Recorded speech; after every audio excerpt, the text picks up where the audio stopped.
नमस्कार, मिथिला जी के जीएस दरभंगा में आप लोग का स्वागत है। आप लोग देख रहे हैं मिथिला जी के दरभंगा। कहेंगे कि आप लोग ऐसी वीडियो बनाते हैं, कोई बात गर्मी है इसके वजह से चलेगा, है ना। तो हम आपको पिछले वीडियो में बताए थे कि राम नाम लेने से लोग जो है जीवित हो जाता है। सत्य है। अगर कोई भगवान को बुलाए तब ना भगवान आएंगे, बुलाएंगे नहीं तो आएंगे। कि मन शुद्ध होना चाहिए, अंतरात्मा उनकी शुद्ध होना चाहिए। अगर अंतरात्मा उनकी शुद्ध नहीं है तो आप कपाल फोड़ के गिरा जाएगा, कुछ नहीं होने वाला है। जैसे तुलसीदास को भी जो है सो 16वीं शताब्दी में 3 बार भगवान दर्शन दिए थे, है ना। बजरंगबली भी दर्शन दिए थे, राम भगवान भी दर्शन दिए थे, है ना। तो हम आपको बता दें कि इस वीडियो में हम लोग समझेंगे कि अभी जो भीषण गर्मी पड़ रही है, बारिश नहीं हो रही है, इसका कारण क्या है ना। उससे पहले बता दें कि फेसबुक पर चैनल पर चाहे यूट्यूब चैनल पर बहुत सारा वीडियो ऐसा फेक आता रहता है, जिसे बताया जाता था कि भारत का लोग वैज्ञानिक जो ऐसा रिसर्च किया है, ऐसा शोध किया है, खोज किया है कि जो समुद्र में जल है वो, और जो बर्फ रूप में जल है, ग्लेशियर रूप में है, वो पिघलेगा तो सारा पृथ्वी जो है जलमग्न हो जाएगा, है ना। तो हम उसको कहते हैं कि आप जो है सो अगर ऐसा है कि पृथ्वी जलमग्न हो जाएगा, तभी इतना धूप है, इतना टेम्परेचर हाई है, इतनी गर्मी पड़ रही है, तो सारा बर्फ पिघलना चाहिए। अभी नदी क्यों सूख रहा है? अभी दक्षिण भारत में नर्मदा नदी सूख गई है, गंगा मैया सूख रही है, सारा का सारा नदी तालाब सूख रहा है, खड़ पतवार सब जल रहा है, वृक्ष सब सूख रहा है, पानी की वजह से फसल नहीं उग रहा है। क्यों? पिघलना चाहिए, ग्लेशियर। इस भीषण गर्मी का बारिश नहीं होने का भविष्यवाणी बहुत पहले वेद व्यास ने कर चुका है।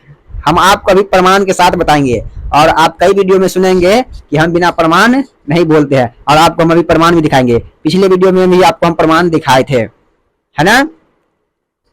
70.1% जल है पृथ्वी पर, है ना। यानी 1/3, 4 भाग में 3 भाग जल ही है और 1 भाग भूमि है। उसमें भी जो है सो उस भूमि पे नदी, पोखर, तालाब, जंगल, पहाड़ है। कुछ ही भूमि पर रहने के लिए है, उसमें से 3% जल ही जो है सो पीने लायक है ना। बाकी सब खारे पानी है। तो हम बता दें कि जो अभी बारिश नहीं हो रही, इतनी गर्मी पर है, इसकी भविष्यवाणी काफी पहले हो चुका है ना। अब ये सत्य है और होगा। आप अगर सनातन धर्म को जानते हैं तो आपको पता ही होगा सनातन धर्म सर्वोपरि धर्म है, बाकी सब पंथ है। आप भी जानते, पढ़े लिखे आदमी है, पूरे विश्व मानता है कि सबसे पुराना ग्रंथ क्या है, तो वेद है। वेद किस भाषा में लिखा हुआ है, तो संस्कृत भाषा में लिखा है। संस्कृत कौन पढ़ता है, तो सनातनी ने पढ़ता है। सबके पिता कौन हुआ? समझ गए होंगे। चलिए हम बताते हैं परिणाम आपको कि ये जो पुस्तक देख रहे हैं, ये दुर्गा सप्तशती है। दुर्गा सप्तशती जो दुर्गा पाठ करते हैं, आप लोग पढ़ते होंगे।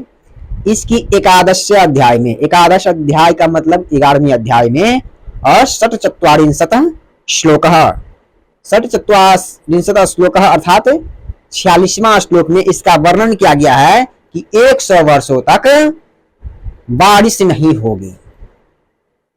100 वर्षों तक बारिश नहीं होगी, तब माता दुर्गा ने अनुयोजिता रूप में अवतार लेगी और इस सब का कल्याण करेगी, निवारण करेगी। अब बताइए, 100 वर्ष तक बारिश नहीं होगी, इसका मतलब ये हुआ कि या तो उस युग का शुरुआत प्रारंभ हो चुका है या फिर होने वाला है। इसलिए इस तरह का जो है सो माहौल बन रहा है अभी से कि बारिश नहीं होना, सूखा पड़ना, गर्मी पड़ना, धूप पड़ना, है ना। अब बताइए, वैज्ञानिक से चैलेंज करता है कि ग्लेशियर पिघलेगा तो डूब जाएगा, तो इतना गर्मी में तो पिघलना चाहिए, नहीं पिघलना चाहिए? पिघलना चाहिए। नदी तालाब का सूखता नहीं, ना सूखता, नहीं सूखता। कुछ नहीं, वो सब फेक है। वो सब क्या है? फेक है, कुछ नहीं है। हम आपको सत्य बात बताते हैं। देखिए, हम श्लोक दिखाते हैं और इसका प्रमाण भी दिखाते हैं। यहां देखिए, 46वां श्लोक है। यहां देख रहे हैं ये श्लोक 46वां, है ना। कहता क्या है?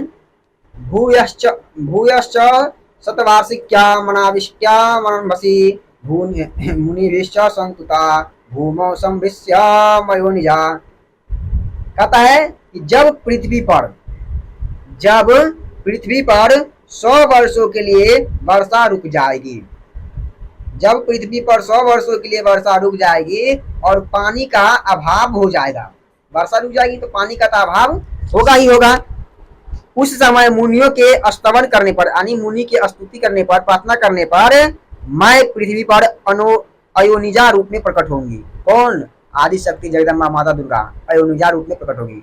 किसकी स्तुति करने पर? मुनियों की स्तुति करने पर। इसलिए कहते हैं मुनियों का अपमान करिए। अभी भी सनातन धर्म के मुनियों को जो सो लाठी डंडे से मारता है, पापी सब, है ना। सचेत रहिए, सचेत रहिए, मरिएगा, सब मरिएगा।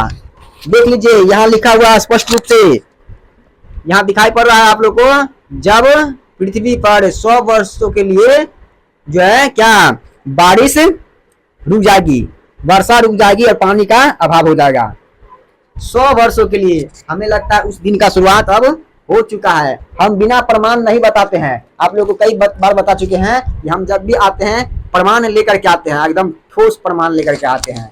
अब सब मरिएगा। वृक्ष लगाने के लिए कहते थे, वृक्ष नहीं लगाते हैं, काटते हैं। खूब काटिए, खूब काटिए, कट जाइएगा एक दिन खुद। तरप तरप करके पानी के लिए मरिएगा, एकदम तरप तरप के, है ना।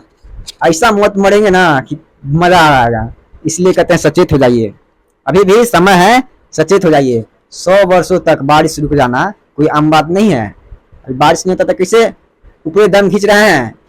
खर पतवार सब जल गया है, वृक्ष सब सूख रहा है, जमीन सब पीला पड़ रहा है, नदी तालाब पोखर सूख गया है। तनी बाहर निकल के देखिए ना, चित हो जाइएगा, है ना। तो आपको हम बता दिए प्रमाण, और इसी तरह का प्रमाण के साथ वीडियो देखने के लिए आप मेरे चैनल से बने रहिए। मेरे मिथिला जी के जीएस चैनल दहोंगा को सब्सक्राइब कर लीजिए, बगल में बेल आइकन उसको भी दबा दीजिए, साथ में शेयर भी करिए, और फेसबुक चैनल को भी फॉलो करिए, शेयर करिए, ठीक है। और इसी तरह का वीडियो लेकर के हम आते रहेंगे, मिलते हैं नेक्स्ट वीडियो में। धन्यवाद। जय माता दी।